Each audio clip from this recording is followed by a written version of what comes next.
você gosta muito de orquídea, tem muitas orquídeas em casa, dá umas dicas de como que a gente pode cultivá-las, porque não é todo mundo que tem uma mão boa para orquídea, ou isso é mito? Isso é mito. É muito mais, eu não acredito muito nessa coisa de dedo verde, é muito mais você ter informações sobre a planta e saber exatamente o que ela precisa para você oferecer. Então, essa daqui é uma das orquídeas mais cultivadas no país, é fácil de encontrar, até em supermercado você acha. É uma Phalaenopsis. Phalaeno quer dizer borboleta, Nopsis quer dizer parecido. Então ela é a pétala é parecida com as asas de uma borboleta, né? É também chamada de orquídea da secretária, porque é uma planta que vai muito bem em escritório, mesmo com ar-condicionado. A característica dela são essas folhas que parecem couro, arredondadas, tá vendo? São bem flexíveis. Phalaenopsis gosta de água, sol da manhã, esse solzinho indireto, essa luzinha quentinha, mas sem aquele solão forte na folha, que ele causa queimaduras. Ela vai bem no ar-condicionado desde que você coloque o vaso em cima de um pires com pedras e ponha água nesse pires. Deixa esse pires sempre com um fiozinho d'água, porque aí ela tem uma umidade que compensa o ressecamento do ar-condicionado. Então, dicas, truques para quem tem planta no escritório. Além da Phalaenopsis, outra planta muito cultivada é o Dendrobium. Eu não tenho o Dendrobium clássico aqui, eu tenho uma espécie de Dendrobium, que é esse amarelinho que está aqui, mas a estrutura da planta é a mesma. Ele tem essas caninhas e essas folhas fininhas. Essa é uma planta que gosta mais de sol, então você pode colocar, se você tem uma varanda como a minha, você vai posicionando os vasos que gostam mais de sol ficam para cima, e os que gostam de mais umidade, mais sombrios, ficam mais no chão da varanda. Algumas orquídeas gostam de ficar no vaso, outras podem ser fixadas numa árvore, por exemplo. Como é que a gente diferencia isso? Boa pergunta. As orquídeas são chamadas de epífitas, as orquídeas que gostam de morar nas árvores. A maioria delas tem a raiz grossa, então quando você bate o olho e você vê um raizão, vou te dar um exemplo. Essa daqui, ó? Isso, essa é um exemplo bom, é uma vanda, uma planta que gosta de árvore, né? Você tem as catleias também. Catleia é aquela orquídea bem repolhuda. Quando a gente pensa em orquídea, normalmente a gente pensa com aquelas flores grandes, bem coloridas. Catleia. A catleia gosta de árvore, na maioria das vezes ela gosta de árvore. Algumas gostam de morar na pedra. Então você enche o vaso de pedra e ela vai criando raízes ali no meio da pedra. Qual que é melhor para apartamento?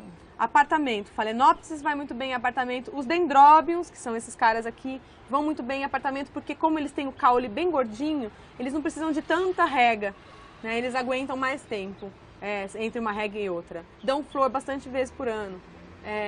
Vanda é uma planta um pouco mais delicada, ela precisa de uma umidade constante muito grande. Se você tem uma varanda onde venta muito, como é o caso da minha, você vai ter que criar truques para manter a umidade. Essas jardineiras de plástico, elas têm dentro delas vasos plásticos de ponta cabeça. Cada um deles segura uma planta em cima dele. Isso é uma maneira barata de você manter a umidade no ambiente sem atrair o mosquito da dengue. Esses furos de drenagem evitam que a água empoce mais do que nessa altura. Estou observando que nenhum dos seus vasinhos tem o pratinho embaixo. É só por conta da dengue? Não, boa pergunta.